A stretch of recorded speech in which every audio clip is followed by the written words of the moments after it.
Jimmy Butler has let it be known to not only the Miami Heat privately, but he actually did it in a post-game presser following a Heat loss to the Pacers. He let the media in the world know that he would like to be traded by the Miami Heat.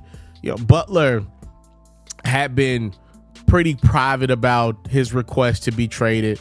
Pat Riley, the Heat's VP, actually came out a week or so ago and said Miami would not be trading Jimmy B. Now kind of all hands are on deck. Jimmy's kind of exhausting all his options here as a 35-year-old vet in the league.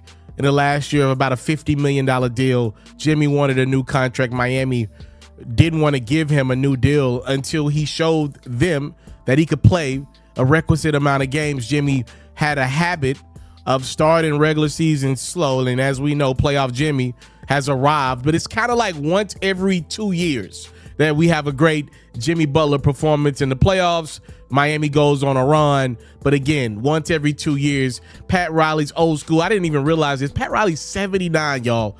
So his ideology to new contracts, the Miami Heat's approach to their team structure is a little different than most organizations. According to Shams Charania, Jimmy's so mad he would play for any team in the NBA not named Miami. Now, Shams is a phenomenal reporter. I don't want to get into questioning his reporting. I find that hard to believe, though.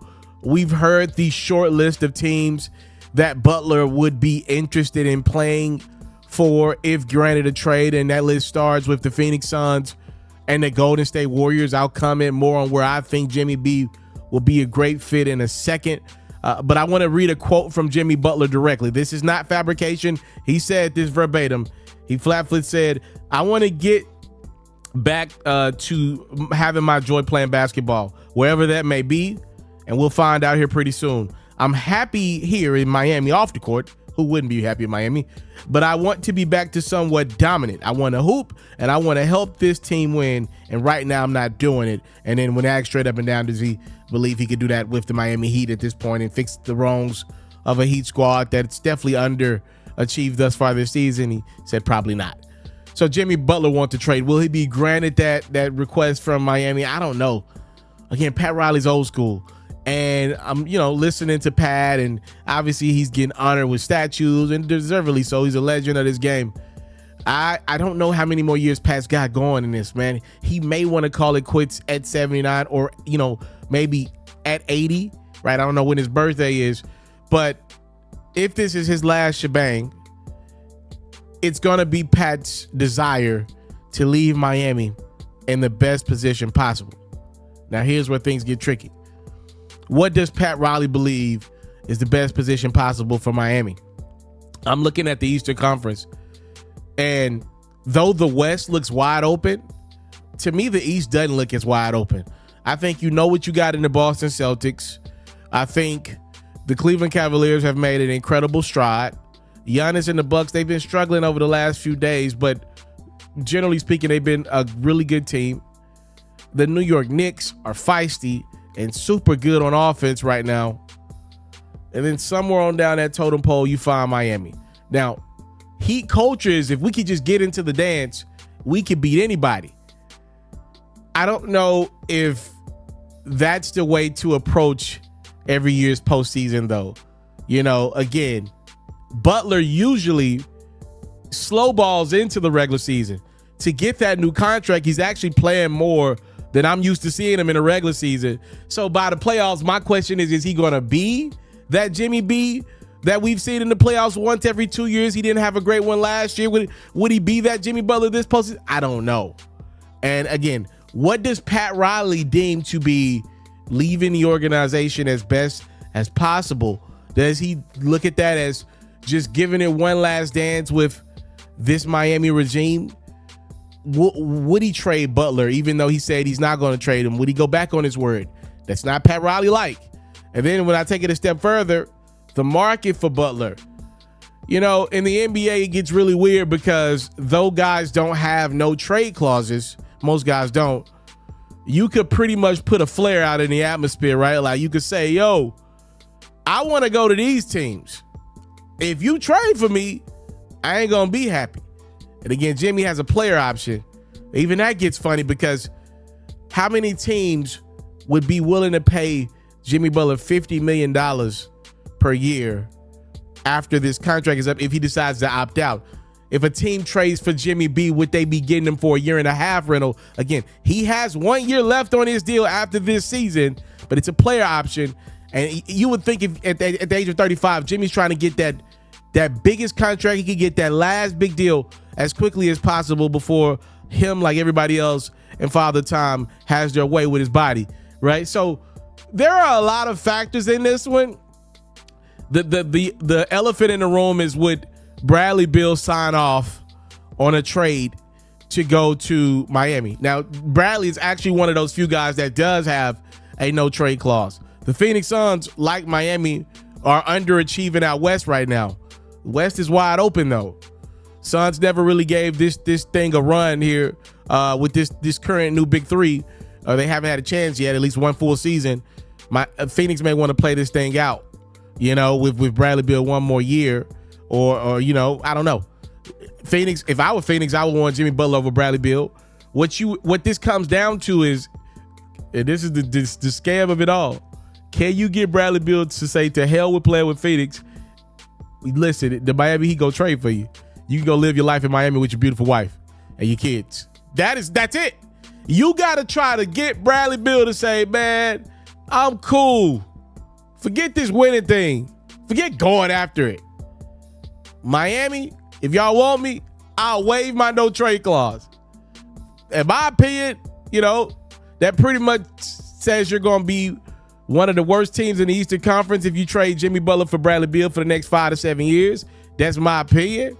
But again, you would really need the Phoenix Suns to convince Bradley Beal on, yo, bro, you don't even want to play here. You don't even want to be in Arizona. You ain't an Arizona kid. You want to go live a beautiful life in Miami. You essentially need Bradley Beal to say, I don't even care about winning anymore. The Suns ain't winning anyway, right? And then the Miami, he would have to want Bradley Beal for Jimmy Butler, right? Like, they may look at it as having Jimmy Butler for one last postseason run is better than trading for Bradley Beal and being irrelevant, which is what they would become immediately if they do a trade for Bradley Beal for Jimmy Butler. I don't care. And obviously the Suns ain't got no picks. They done traded every darn thing to get this new big three. So, I mean, it's pretty much a straight up and down trade. They don't have much of anything to offer outside of Beal. They ain't trading KD. They ain't trading Booker for Jimmy Butler. That don't make sense. Again, what does the Heat culture value? How do they see this played out? And do they look at if Jimmy B's going to start missing games after the Christmas break? He didn't come for the game. He stayed in Chicago as Miami played Orlando and almost lost. It took a Tyler Hero buzzer beater to beat Miami. Essentially, he just sat out the fourth quarter against the Pacers in a game that Miami was losing, right? Like, do the Heat even think that they're getting a player that's going to be motivated to play for them? Is Jimmy going to force his way out? Here's where I land with all of this. This is my conclusion. I think Jimmy Butler and the Golden State Warriors make a lot of sense. I do. Let me know where you think Jimmy Butler will end up. I think when I look at the Warriors, something just feels off with the team. They just don't feel like the right team. If you're going to do this Draymond Green thing with his style of play and his ridiculousness oftentimes on the court, it really only makes sense to go after a championship to have Draymond around.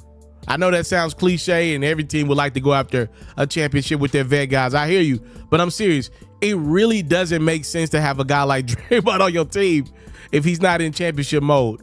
It just don't. With what he brings to the table, you're trying to see what you got in Jonathan Kuminga. His contract is due up after the season. It don't really make sense to play Draymond any minutes that are valuable over Kuminga at this point. The future will land in Kuminga unless you go out and trade for Jimmy Butler. Immediately, the Warriors become a team that has a forward that could pretty much defend as good as anybody in the league at the forward level, at the 3 spot. You would prepare yourself quite well against teams like the Suns, right? Against the Lakers, you have Jimmy that could be able to do what he can on a LeBron. Against the Nuggets, Michael Porter Jr. or whomever, Jamal Murray, maybe even Butler could get that assignment, even though he didn't have a lot of success in the finals against Denver. You got Jimmy Butler, and you put him next to Steph. You put him next to Dre, and you put him next to this young nucleus that they got, because I don't know what they would be able to keep in a trade with the Warriors.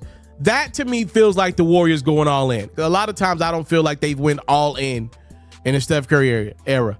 I think if Jimmy gets traded, I think there's a better chance he goes to Golden State over Phoenix. I just don't see a world where, number one, the Heat want Bradley Beal. Number two, Bradley Beal signs off on a no trade clause and goes to Miami. I just don't see it.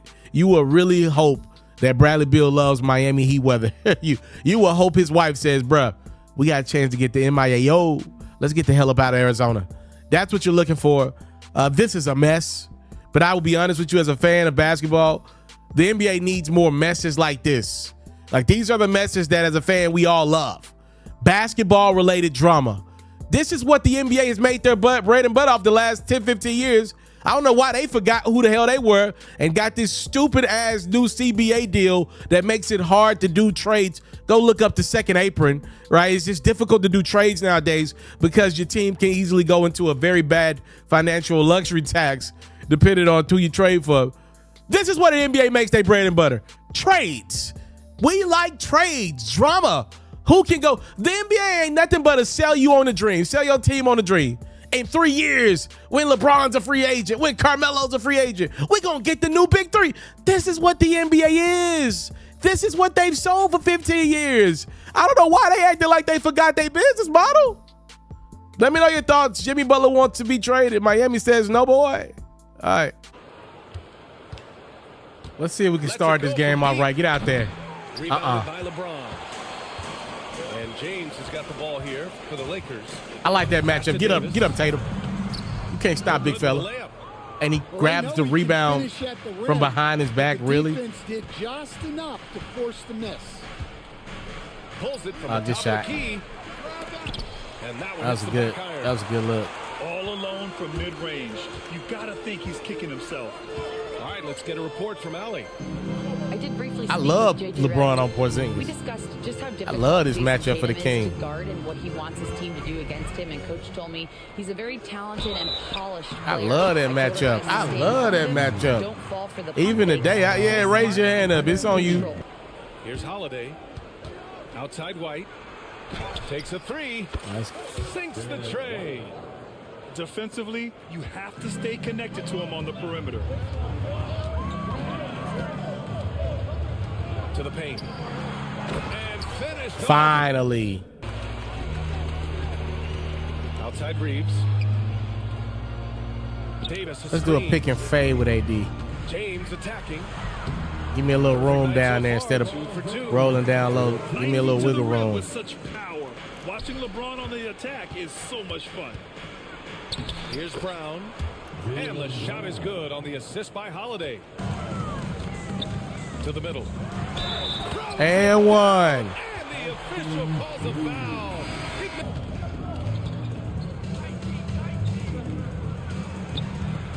He's trash. I'm about to make him quit. By 4. Inside. Here's Davis. If I can't make this dude quit, I really have fell off. Understated and soft-spoken, but that's just him, isn't it? That's true, B.A. Tatum Stop has it. a quiet confidence about Get him. out, bro. He doesn't feel the need to be loud or act out. He lets his work on the court. Oh, he caught it. All the talking for him. Hey, look at that old geezer, that 40-year-old man.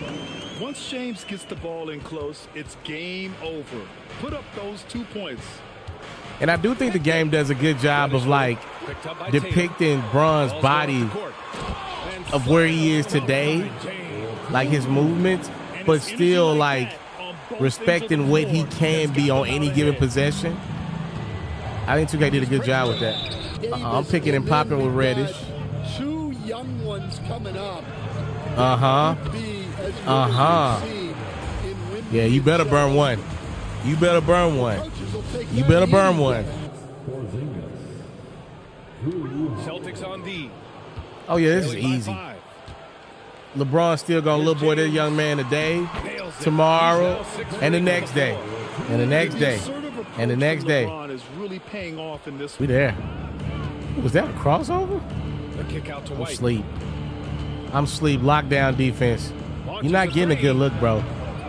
Get out there, Max. Good defense, young fella. Los Angeles leading by 7. Oh, I already see what I want. Ain't no time to waste. This is what I want right here. Pass to Christie. Easy. He brought Cater down to help off of Derek White down there trying to guard AD. It was an easy play. Right side, Porzingis. This ain't gonna work, bro. Rebound collected by Anthony Davis. Yeah, he about to get up out of here. We need that quick. GG's, bro. Yeah, we about to get him on out of here. Yeah, he gotta go. He gotta go. He gotta go to work, to school, some. He gotta go. Getting blown out by me don't feel too good. It don't. Oh, yeah. He just chunking up everything. Getting blown out by me don't feel too good. It don't. Showtime. Oh, I missed my guy. Still got it back. It don't feel too good.